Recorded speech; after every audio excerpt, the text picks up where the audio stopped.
नमस्कार दोस्तों, स्वागत है आपका अपने चैनल पे क्लासेस में। मैं आपका स्वागत करता हूँ आपका एक बार फिर से दोस्तों। शुरू करते हैं इसका सेशन विद अपडेट्स।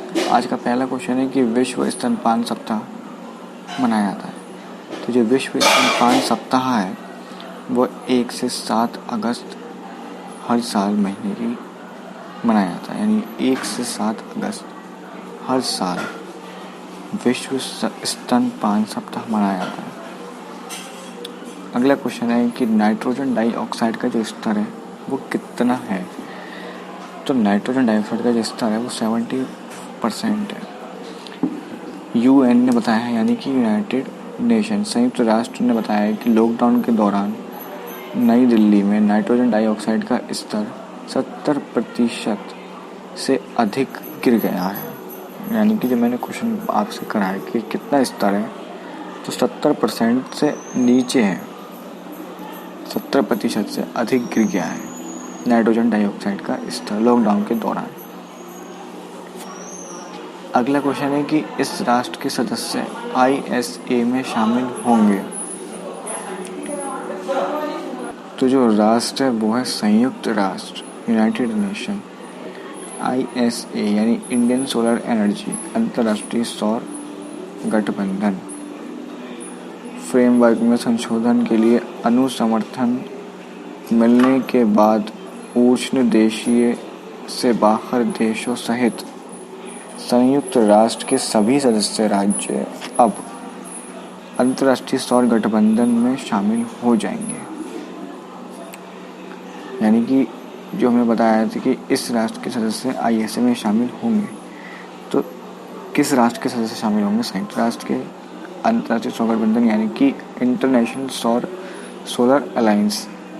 तो उष्ण देशीय से बाहर देशों सहित UN के जितने सदस्य हैं वो सब इसमें शामिल हो जाएंगे। अगला क्वेश्चन है कि इस देश की संसद ने इस कार्यक्रम को मान्यता दी। तो किस देश की संसद है जिसने इस कार्यक्रम को मान्यता दी? देश है USA, यानी कि संयुक्त राज्य America, United state of America. Gandhi king पहल नाम से महात्मा गांधी और नागरिक अधिकार के समर्थक मार्टिन लूथर किंग जूनियर के काम का अध्ययन करने के लिए कार्यक्रम को इस देश की संसद ने मान्यता दी है। यानी कि किस देश की संसद में मान्यता दी गई है? तो वो है USA। और कार्यक्रम क्या था कि मार्टिन लूथर किंग जूनियर के काम का अध्ययन करने के लिए ये कार्यक्रम था। अगला क्वेश्चन है कि दुनिया की सबसे मूल्यवान सूचीबद्ध कंपनी कौन सी है? तो वो है एप्पल इंक। एप्पल इंक 31 जुलाई 2020 को सऊदी अरामको कंपनी को पीछे छोड़ दुनिया की सबसे मूल्यवान सार्वजनिक रूप से सूचीबद्ध कंपनी बन गई है एप्पल इंक। अगला क्वेश्चन है कि इस राज्य में ग्रीन एग परियोजना की शुरुआत हुई। तो राज्य कौन सा है? मिजोरम। कृषि से कार्बन उत्सर्जन को कम करने के लिए केंद्र सरकार ने मिजोरम में ग्रीन एग परियोजना की शुरुआत की है। अब बात करें कि ग्रीन एग परियोजना किन राज्यों में चलाई जाएगी, तो वो 5 जिले हैं। और 5 जिले हैं मध्य प्रदेश, उड़ीसा, उत्तराखंड, मिजोरम और राजस्थान। शुरुआत की जा रही है वो उसकी मिजोरम से की जा रही है। और जो जिन 5 राज्यों में ये चलाई जाएगी वो मध्य प्रदेश, उड़ीसा, उत्तराखंड, मिजोरम और राजस्थान। अगला क्वेश्चन है कि छात्रों के लिए कार्यक्रम। तो छात्रों के लिए कार्यक्रम का जो नाम है वो क्या है? तो वो है विद्यार्थी विज्ञान मंथन 2020-21।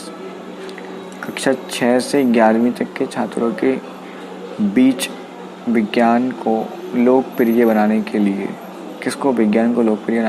31 जुलाई को आरंभ किया गया स्वास्थ्य एवं परिवार कल्याण मंत्रालय का राष्ट्रीय कार्यक्रम विद्यार्थी विज्ञान मंथन। तो इससे एक बात ये पता चलती है कि 31 जुलाई को आरंभ किया गया। दूसरा, स्वास्थ्य एवं परिवार कल्याण मंत्रालय का ये राष्ट्रीय क्रम है। तीसरा, 6 से 11वीं तक के छात्रों के बीच के लिए विज्ञान को लोकप्रिय बनाने के लिए। और चौथा ये है कि नाम इसका विद्यार्थी विज्ञान मंथन है। अगला क्वेश्चन है कि भारत को समर्पित बायो रिपोजिटरी हैं कितनी है, तो वो है 5। भारत के 5 समर्पित कोविड-19 बायो रिपोजिटरी हैं। और नाम की बात करें तो नाम है पहला THSTI, फुल फॉर्म है इसका translational health science and technology institute Faridabad. अगला जो है पॉइंट वो है institute of life science Bhubaneswar ILS। Next institute of liver and biliary sciences New Delhi. Next national centre for cell science Pune. और लास्ट है institute for stem cell science and regenerative medicine Bangalore. इन सबको आप एक बार नोट कर लीजिएगा। फिर से बोल रहा हूँ, translation health science and technology institute Faridabad, institute of life sciences Bhubaneswar, institute of liver and biliary sciences New Delhi, national centre for cell science Pune, और लास्ट है institute for stem cell science and regenerative medicine Bangalore. ये 5 भारत के 5 समर्पित कोविड-19 बायो रिपोजिटरी हैं। अगला question है कि राम प्रधान कौन थे, तो राम प्रधान एक राज्यपाल थे, पूर्व केंद्रीय गृह सचिव और तत्कालीन प्रधानमंत्री राजीव गांधी के कार्यकाल के दौरान अरुणाचल प्रदेश के पूर्व राज्यपाल, जिनका निधन 1 अगस्त 2020 को मुंबई में हुआ था। Now next and last question, IITF की स्थापना कब की गई थी, अंतर्राष्ट्रीय टेबल टेनिस महासंघ, इंटरनेशनल टेबल टेनिस फाउंडेशन। तो वर्ष 1926 में इसकी स्थापना की गई थी। बात करें स्थान की, इसका मुख्यालय, तो मुख्यालय इसका लाजिन यानी कि पड़ता है स्विट्ज़रलैंड में। अब हम बात करें कि कल का क्वेश्चन आपका क्या था। कल का क्वेश्चन आपका ये था कि SECI की स्थापना कब की गई थी। तो SECI की स्थापना 2011 9 सितंबर में की गई थी। 2011 में इसकी स्थापना की गई थी। अब बात करें आज की क्वेश्चन की, आज का क्वेश्चन है आपका कि IIPA की स्थापना कब की गई थी। IIPA की स्थापना कब की गई थी, आपका आज का क्वेश्चन ऑफ द डे है। सो फ्रेंड्स, बने रहें ऐसे हमारे साथ और अपनी तैयारी करते चलें, करंट का ऐसे ही पढ़ते चलें। और बहुत जल्द और भी सब्जेक्ट शुरू होने वाले हैं। मिलते हैं अपने नेक्स्ट वीडियो में। Good bye, best of luck, धन्यवाद।